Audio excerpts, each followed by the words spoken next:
십자가에 못 박힌 그리스도. 그게 아주 제일 중요한 질문이에요, 그게. 사도 바울은 왜 유대인은 표적을 구하고 헬라인은 지혜를 구하지만 우리는 십자가에 못 박히신 그리스도를 전한다. 왜 그걸 전한다고 그랬지? 또 십자가에 못 박히신 그리스도가 왜 하나님의 능력이고 하나님의 지혜라고 말하는 거지?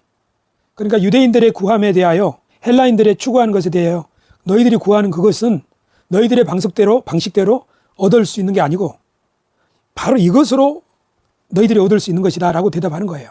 그러니까 왜 이렇게 대답을 하는 거냐 하는 거예요. 십자가에 못 박히신 그리스도가 왜 대답이 되는 거냐. 유대인들에게도 대답이 되고 헬라인들에게도 대답이 되고, 말하면 유대인이나 헬라인이나 구원을 받는 사람들에게는 하나님의 능력이고 하나님의 지혜라고 했잖아요. 그러니까 하나님이 부르신 사람들은 십자가에 못 박히신 그리스도를 통해서 야, 이게 바로 구원의 길이로구나, 이게 바로 하나님의 능력이구나. 또 헬라인들은 야, 십자가에 못 박히신 그리스도야말로 이게 바로 진짜 지혜로구나 하고 깨달았다는 거잖아요. 그죠? 깨닫게 되는 거라고요. 그러니까 사도 바울은 유대인들도 잘 알아요. 헬라인들도 잘 알아요. 그리고 그들에게 무슨 공통으로 필요한 대답도 잘 아는 거예요. 그게 바로 십자가에 못 박히신 그리스도예요. 사실 이 설교가 중요한 건데, 유대인들이 구하는 게 뭐예요? 표적. 표적은 뭐예요? 하나님의 능력. 하나님의 능력은 뭐예요? 하나님이 지금 우리에게 나타나심이에요. 그러니까 유대인들이 표적을 구한다고 하는 말의 핵심은 뭐냐면, 본질은 그건 하나님 제발 다시 우리에게 오셔서 우리와 함께 해주세요 하는 거예요. 그것이 바로 표적이에요. 표적이 있다는 것은 바로 그 의미니까. 그러니까 유대인들아, 너희가 표적을 구하지만 사실은 너희가 구하는 그 표적이라고 하는 것은 하나님이 다시 우리에게 와주기를 바라는 것이 아니냐. 근데 하나님이 우리에게 어떻게 오신다고 그랬냐면, 내 사랑하는 종이 자기 백성을 위하여 대신 고난을 당하고 찔림을 받고 온다고 하지 않았느냐. 바로 예수님이 십자가에 못 박히심으로 하나님이 자기 백성이 오신다고 하신 바로 그 모습으로 오신 거야. 십자가에 못 박히신 예수님은 하나님이 우리 가운데 오심이라고. 하나님 우리 가운데 오셨으므로 이제 우리는 모든 죄와 죽음과 저주의 사슬에서 벗어날 수 있는 거야.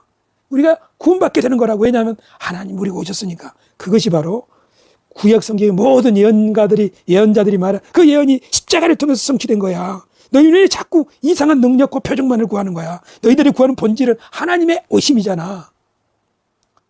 그래서 복음서에서 주의 길을 예비하라, 산들은 깎고 골짜기는 메우고 해서 주님이 오실 길을 예비하라고 했지 않냐. 바로 그 세례 요한이 말한 그분이 오신 거야. 그리고 그분이 고난을 당하신 거야. 그리고 그 고난으로 모든 것이 이루어진 거야.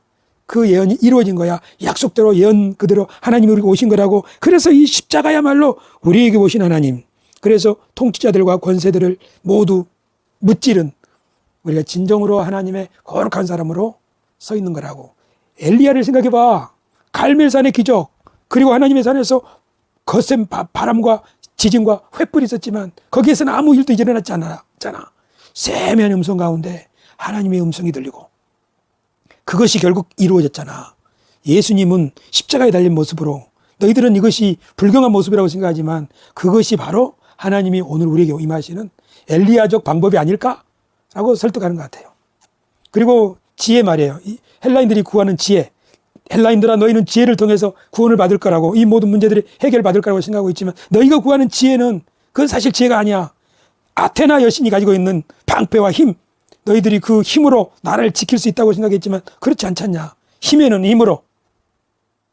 사실 페르시아라고 하는 강력한 나라를 아테네가 이겼지만, 그래서 영광의 파르테논 신전도 세우고 했지만, 그렇지만 세월이 지나서 어떻게 됐습니까? 또 이슬람이 이렇게 쳐들어왔죠. 또 어떻게 됐습니까? 로마가 이렇게 쳐들어왔죠. 그래서 일어났던 나라들마다 다 폐허가 되어 있잖아요. 힘으로 일어선 자, 칼로 일어선 자, 칼로 망했잖아요.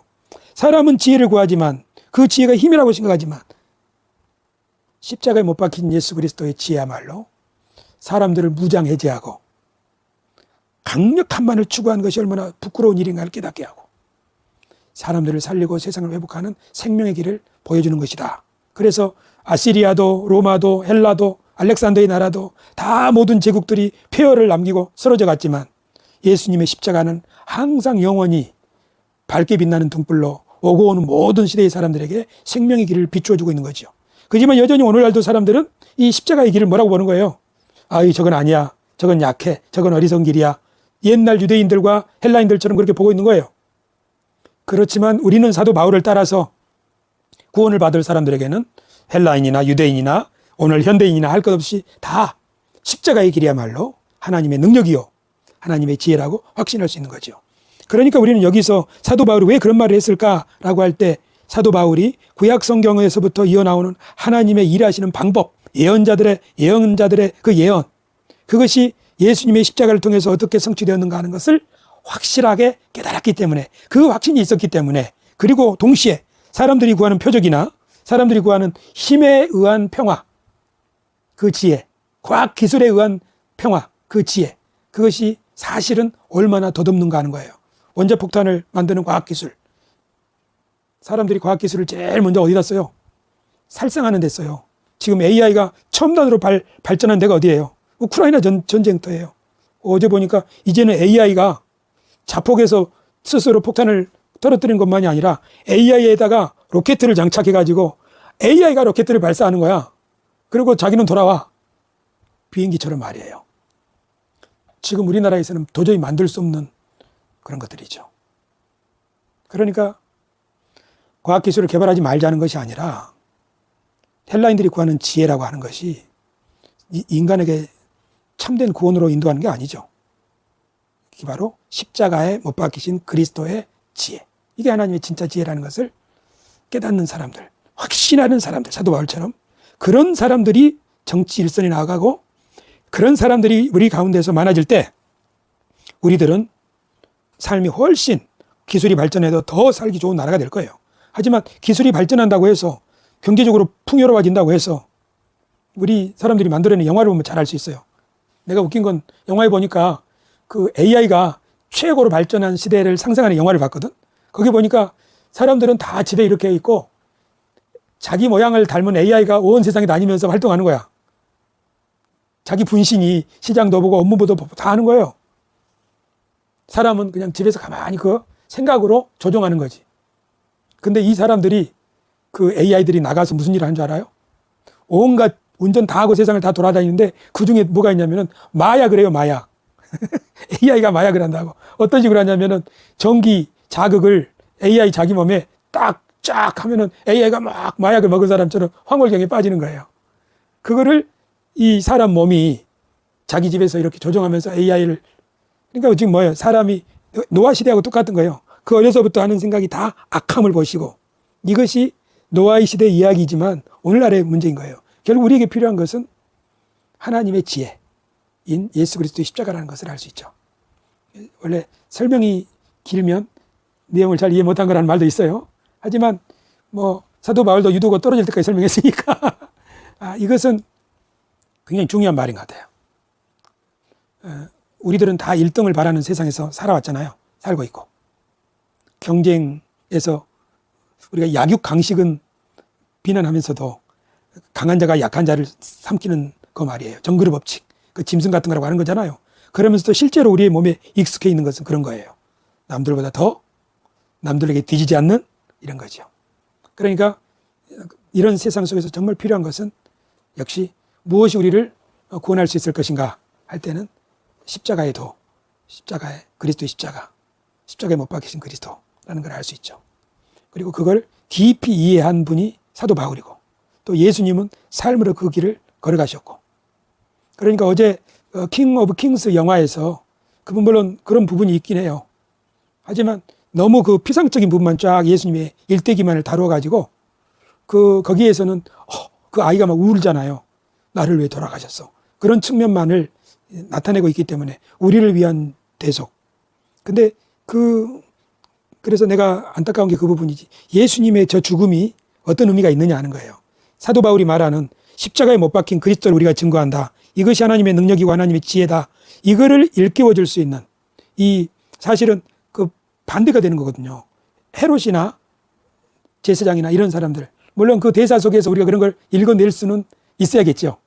그러나 그게 이해하고 표현되는 식으로 만들어진 영화냐 아니냐 하는 것이 좀 차이가 있는데, 그걸 이해하고 만들면 그런 감성이 우러날 수 있겠죠.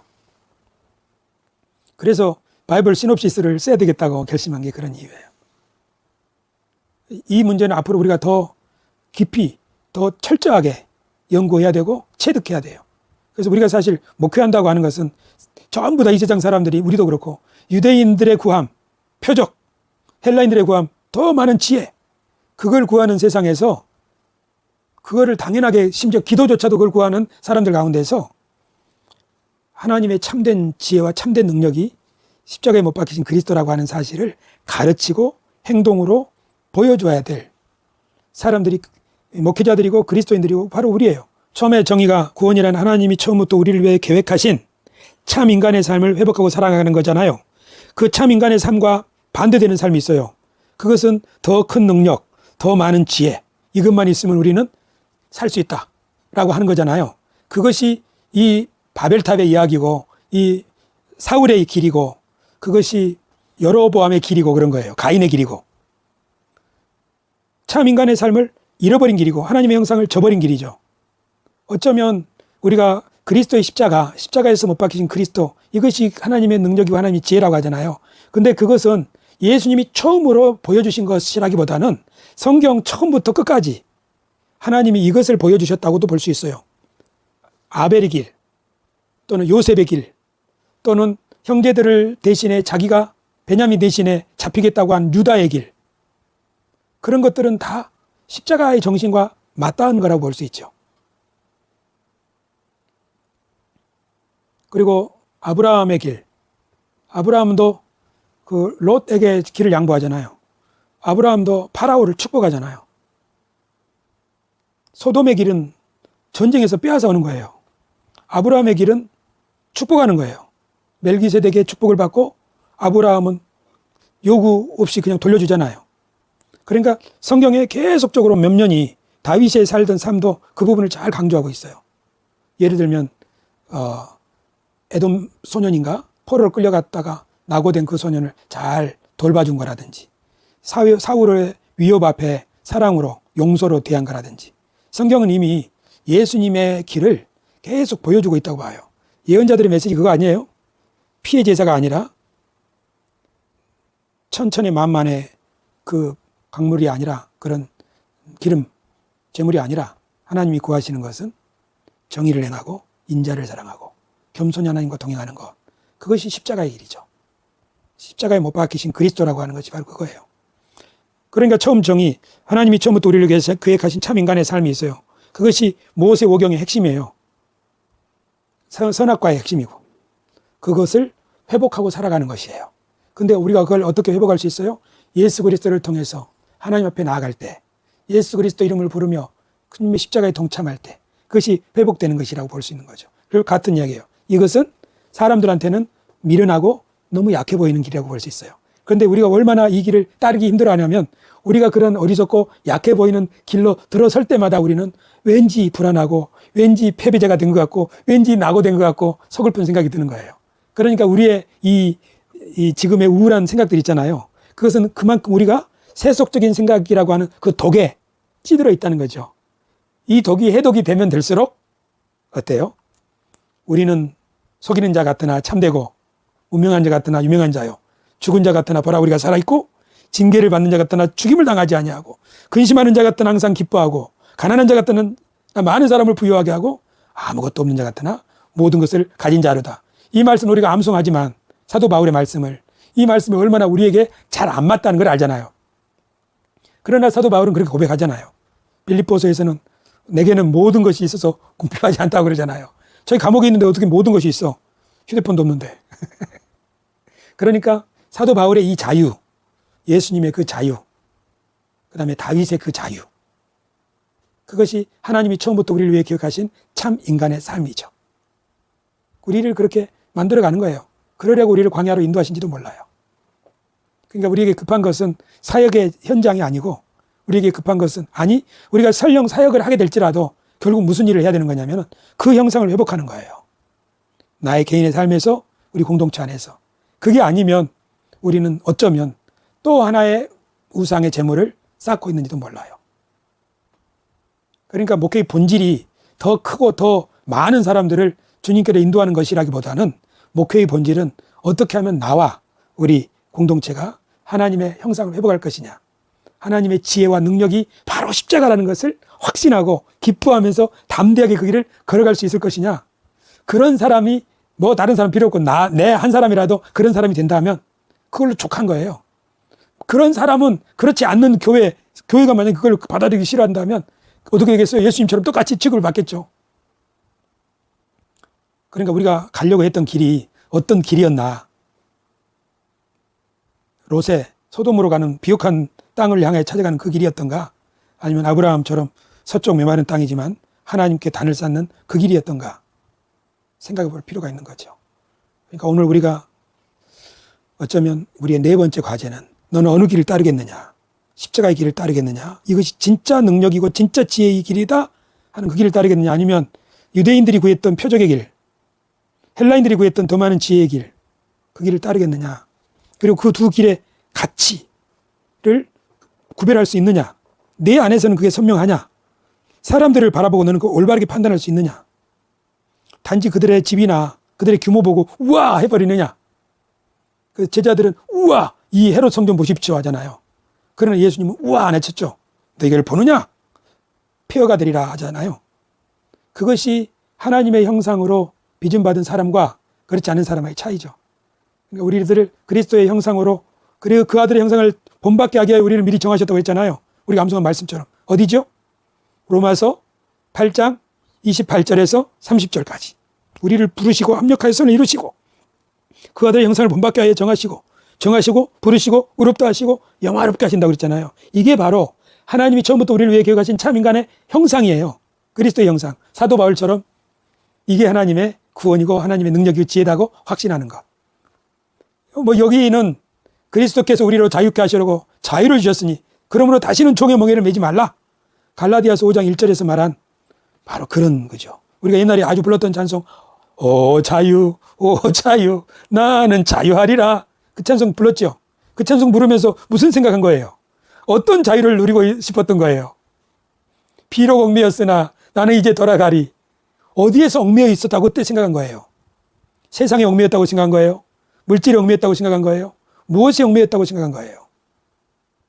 그렇죠? 그러니까 지금 우리에게 주님이 말하는 거예요. 너는 얼마나 부자냐? 너는 얼마나 지혜가 있느냐? 내 능력이 어디에 있느냐? 이런 것들. 그러니까 우리 눈을 활짝 열어주십시오. 우리를 완전히 새롭게 빚어주십시오. 그래서 정말 주님 앞에는 짠하고 기쁨으로 예배하고 세상 앞에는 짠하고 선명하게 복음을 증거할 수 있게. 주님 앞에서도 이상한 거 구하고 세상 앞에서도 이상한 게 그냥 발맞춰가고 아무것도 아니죠. 이러면 어쩌면 우리의 모습일 수도 있어요. 이걸 선명하게 합시다. 할렐루야. 좋은 질문이에요. 처음에 생각했던 그 구원의 정의와 오늘 이 설교에서 사도 바울이 말한 것과 어떤 관련이 있느냐 이해됐죠? 우리가 네 가지 교훈을 지금 깨달았는데 오늘 이렇게 돌이켜보니까 그 중에 첫 번째도 제대로 못하고 있다는 생각이 들죠. 내 발에서 신을 벗어라. 그러면 두 번째 제사장적 마인드로 사랑한 이들과 세상과 이 공동체를 축복하는 거. 와, 이 영광스러운 지위를 얻게 되다니 거기에 이르지는 못하고 초라해가지고 눈물 흘리고 있잖아요. 세 번째, 전능의 그늘 아래에서 하나님의 아름다우심을 삼하면서 내 영혼이 젖된 아이처럼 평안합니다 하기는커녕 다오 하고 있잖아요. 우리의 모습이에요. 그 다음에 오늘 우리가 너는 무엇을 자랑으로 여기느냐 하는 문제. 우리가 도달해야 될 하나님 우리를 이끌어 가시는 길인 거죠. 하나님이 그렇게 이끌어 가시려고 하나씩 깨닫게 하시는 거라고 봐요. 왜 여기에 이르지 못했냐고 책망하시는 것이 아니라 그렇게 이끌어 가시니까 우리도 오늘의 그 눈물의 기도처럼 하나님 제가 그 주님의 장성한 분량에 이를 수 있도록 인도해 주십시오. 한 걸음 한 걸음. 그렇게 기도해야겠어요. 그렇죠. 유대인들은 표적을 구하고 할 때 유대인들이 표적을 구한다는 말을 실제로 유대인들은 표적을 구해요. 예수님한테도 그러잖아요. 네가 하나님으로부터 보내심을 받은 자라고 하는 표적이 뭐냐 하고 표적을 구하잖아요. 한번 표적을 보여봐라 그러잖아요. 나사렛 사람들도.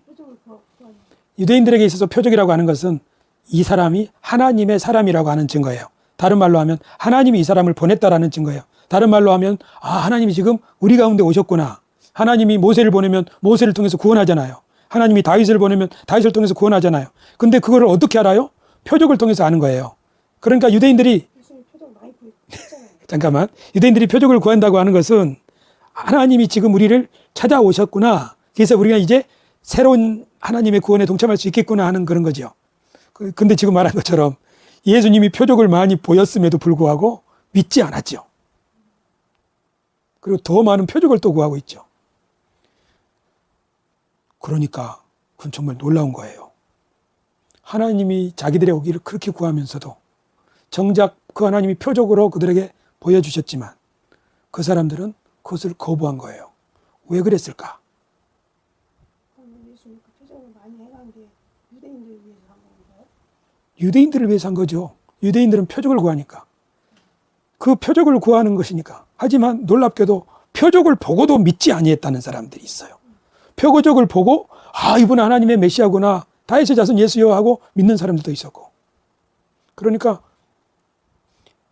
표적을 보고 믿는 사람들은 하나님이 부르신 사람들이고, 표적을 보고도 믿지 않는 사람들은 하나님이 부르시지 않는, 하나님이 버리신 사람들이라고 볼 수 있어요. 그들은 스스로 그 얘기를 택한 거죠. 그럼 이 사람들은 왜 그랬을까? 우리 유다를 보면 욕심 때문에 그런 거예요. 욕심. 그러니까 대제사장들이 사람들을 보내서 뒷조사 다 했잖아요. 심지어 나사로 살리는 걸 보고 우와, 이제 더 이상 못 먹겠구나 막 그러잖아요. 그러면 당연히 어떻게 해야 돼요? 사람을 다시 보내서, 아니면 자기들이 백부장처럼 예수님을 영접하러 가야 될 거 아니에요. 그때 뭐가 문제예요? 부자 청년처럼. 부자 청년의 문제는 재물이죠. 제사장들의 문제는 지위예요. 자기들의 지위를 포기할 수 없는 거죠. 우리들의 문제하고 똑같아요. 우리들도 지금 뭘 구하고 있어요? 지위를 구하고 있어요.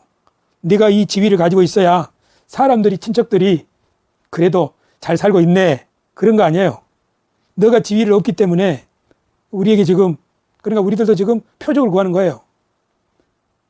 하나님이 우리와 함께 하시고 우리를 그분의 뜻 가운데 정하시고 부르시고 어렵게 하시고 하나님 앞에 영화롭게 세웠다. 그래서 우리는 그분 앞에서 신발을 벗고 그분의 제사장으로 사람들이 알든 모르든 축복하고 그분의 날개 그늘 아래에서 그분의 아름다움을 사모하고, 정말 그리스도의 길이 가치 있고 사람들, 그리고 나도 구했던 그 길이 정말 추한 길이라고 하는 거, 망하는 길이라고 하는 거, 그것을 점점 확신해 가면서 그렇게 살아간다면 그때 궁궐이든 초막이든 그 어디나 하늘나라고, 높은 자든 낮은 자든 많든 적든 그들과 더불어서 하루하루 살아가는 것 자체가 행복일진데, 우리 그것이 구원의 길이라는 것을 잊어버리고 살고 있는 거예요. 그러니까 알고 보면 우리가 되게 불쌍한 사람들이에요. 이러지도 못하고 저러지도 못하니까. 그러니까 정말 세상에서 가장 불쌍한 사람들이라고 말한 사도 바울의 말이. 근데 우리는 그랬는데 오늘 예배를 통해서 알았어요 하고 이제 회개하는 거죠. 하나님, 신을 벗을게요. 하나님, 제사장의 옷을 입혀주셨으니 그렇게 축복을 할게요. 하나님의 아름다움을 계속 은혜의 날개 그늘 아래 머무를게요. 그리고 이것이 진짜 능력이고 이것이 진짜 지혜라고 하는 것을 우리는 고백하고 추구하고 나갈게요. 나를 부인하고 그 길을 걷겠다고. 이것이 진리를 향하여 항해하는 구도자들의 교회예요. 다 이루었다 함도 아니요, 완성했다 함도 아니에요. 표대를 향해 나아가는 거예요. 그러니까 정상인 거예요, 이게. 우리가 완전히 다 이루었고 고민도 없다 하면은 이 세상 사람이 아닌 거죠. 그러니까 길을 찾았다, 예수님을 부른다 하는 차원에서 우리는 복받은 사람이에요. 하나님 우리를 사랑하시는 사람이고, 때때로 우리가 연약하지만 그래서 하나님의 은혜를 구하는 사람들이고, 그리고 그 자리에 있는 것이죠. 이게 은혜의 축복인 줄로 믿습니다. 이제 주님 우리를 더 은혜를 주시면 이제 춤을 추는 거죠. 춤을 추는 거죠. 소고치며 춤추는 거죠.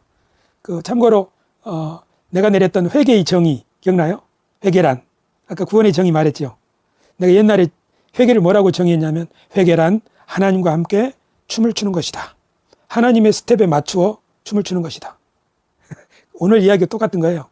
우리가 전에는 세상 성공의 법칙에 따라서 스텝을 맞춰 살아왔어요. 그러나 회개라고 하는 것은 이거는 우리를 추면 출수록 우리를 비참하고 불행하게 만드는 것이다. 더 이상 이 스텝을 밟지 않겠다. 이제 하나님의 손잡고 십자가에 못 박히신 그리스도라고 하는 새로운 스텝, 그 스텝을 연습하는 거예요. 그 춤추는 거. 그것이 바로 회개예요. 그 늑대와 함께 춤을 그 영화에서 힌트를 받은 것인데 새로운 춤을 추는 거죠. 매일매일 그 과정이 있다고 볼 수 있어요. 그러니까 이 예배 또 우리의 교제 이런 것이 너무 소중하고 하루하루 삶이 너무나 소중한 거예요. 그렇죠? 그리고 그 일을 이렇게 함께 할 수 있는 사람이 있다는 거 얼마나 행복한 거예요. 다행스러운 거고. 만약에 당신이 없으면 나 혼자 여기서 뭐 하겠어요? 그렇잖아요. 울어주는 사람도 있고 또 질문할 사람도 있고 그러니까 함께 스텝을 맞추고 또 우리는 예수님과 함께 스텝을 맞추고 페리코레시스 함께 춤을 추는 거예요. 삼위일체를 설명하는 용어예요. 페리코레시스 손잡고 춤추는다는 의미예요. 나는 의미 있다고 보는데 예수님이 그랬잖아요. 그날에는 내가 아버지 안에 있고 너희가 내 안에 있고 내가 너희 안에 있는 것을 너희가 알리라. 그것이 함께 춤추는 것다는 의미일 거라고 생각해요. 지금이죠. 지금 우리가 그렇게 살아가는 거예요. 놀라운 은혜예요. 할렐루야. 설교 후에 나누는 이 이야기가 더 재밌는 것 같아요. 그 지혜의 여신 아테나를 상징하는 동물, 그것이 올빼미 아울이죠.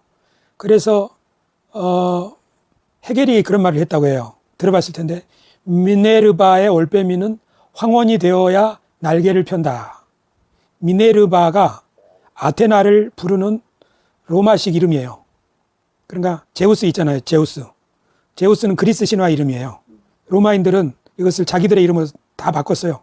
그 제우스의 이름은 주피터, 헤라는 주노, 유노라고 하는데, 근데 아테나는 미네르바예요.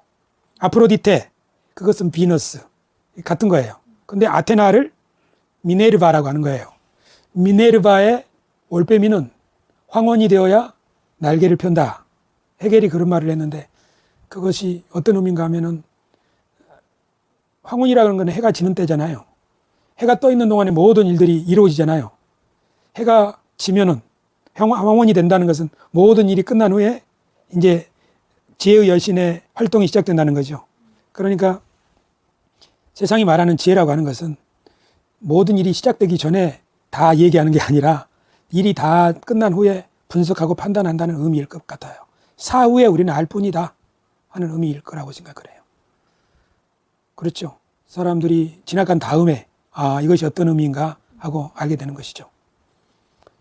하지만 우리에게는 미래 일은 알 수가 없기 때문에 미래 일에 대해서는 하나님을 신뢰하고 옳은 길을 선택하는 그 결단이 중요할 것 같아요. 미네르바의 올빼미는 황혼이 되어야 날개를 펴지만 우리 하나님의 성전에 백성들은 새벽에 하나님께 기도하고 나서 하루를 시작하는 거예요. 그러니까 해가 뜨기 전에 새벽 미명에 하루의 삶을 하나님께 의탁하고 하나님의 이끄심을 믿고 나아가는 거죠. 이것이 세상의 지혜와 믿음으로 사는 사람의 길과 다른 점이라고 생각해요.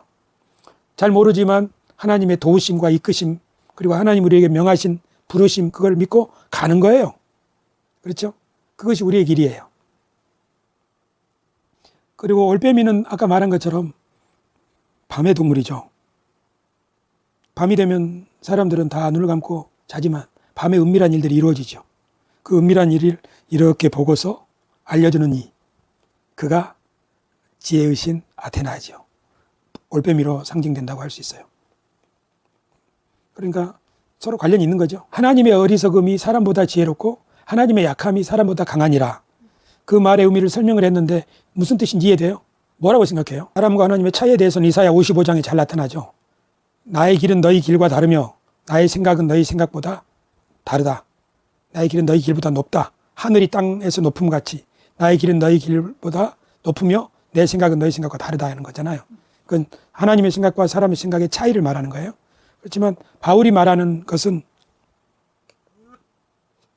하나님의 어리석음, 아마 그 차이 때문일 수도 있어요. 하나님의 어리석음은 사람들이 말할 때 사람들이 하나님의 길을 가리켜서 저건 어리석은 길이다 하는 거예요. 하나님의 지혜, 그거를 사람들은 어리석은 거라고 하는 거예요. 그러니까 이 하나님의 어리석음은 사람들의 평가를 말하는 거예요. 너희가 가는 그 길은 어리석은 길이다. 그렇지만 그것은 사람보다 지혜로운 거예요. 내가 말씀을 따라 사는 길, 그건 바보 같은 일이다. 그건 망하는 길이다. 어리석은 길이다. 하나님의 길을 따르는 길은 어리석은 길이다. 라고 사람들이 말하는 거예요. 평가했어요. 하지만 이것이 사람들이 길보다 더 지혜로운 길인데 어떻게? 왜냐하면 이것이 지혜니까. 그러니까 하나님의 어리석음은 결국 하나님의 지혜를 말하는 거예요. 하나님의 지혜를 사람들은 어리석음이라고 말하지만 그 지혜야말로 사람들보다 더 지혜로운 길인 거죠. 사도 바울은 여기서 왜 이런 대조 또 이런 말을 왜 하냐면 그 고린도 교회 안에 있는 갈등들 때문에 그래요. 서로 내가 낫다 네가 낫다. 이게 사람의 지혜에서 나오는 갈등이라고 말하는 거죠. 교회 안의 갈등. 야, 너희 하나님이 너희를 지혜롭기 때문에 택한 거 아니잖냐. 약하고 미련하고 천하고 이런 사람 불러다가 이 지혜롭다고 하는 사람들을 부끄럽게 하는 것 아니냐. 그런 거죠. 나도 사실은 그리스도의 십자가의 도를 전했는데 내가 보니까 유대인들은 표적을 구하고 헬라인들은 지혜를 구하더라. 하지만 나는 십자가에 못 박힌 그리스도를 전했는데 이 사람들은 정말 스칸달론 거리끼는 것이라고 하고 말도 안 된다고 그러고 이 사람들은 미련하다고 그러더라. 이게 바로 세상의 지혜 아니냐. 그러나 십자가의 길, 우리가 따라야 될 그 길, 이 길을 따라야 결국 교회 안의 문제가 해결된다는 거죠. 이 말은 사실은 교회 안의 분쟁 때문에 나온 거예요. 그런데 교회 안의 분쟁만 그런 게 아니라 우리 국가 안의 분쟁도 사실은 그것이라고 볼 수 있어요. 내가 오라 네가 오라의 문제죠.